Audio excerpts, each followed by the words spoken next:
צהריים טובים, מאזינים ומאזינות, כאן בתוכניתנו אזרחים במצוקה. האם מישהו נמצא על הקו? הלו? הלו? הלו? שלום.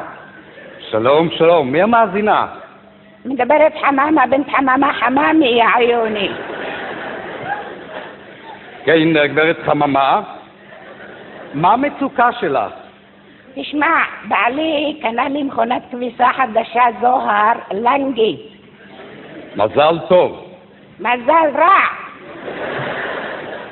מה קרה? המכונת כביסה נוסעת.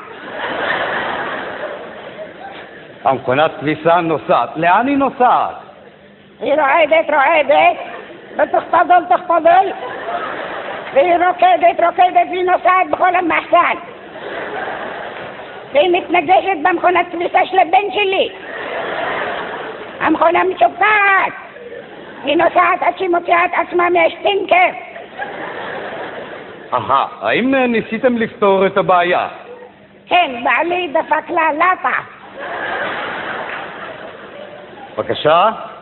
לטה, לטוק, לטה.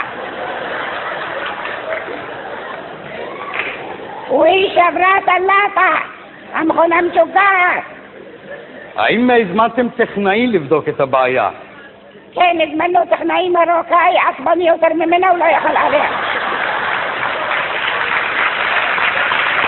הוא אמר, הדיאגזונה שלו, שהגרינגרים הלכו.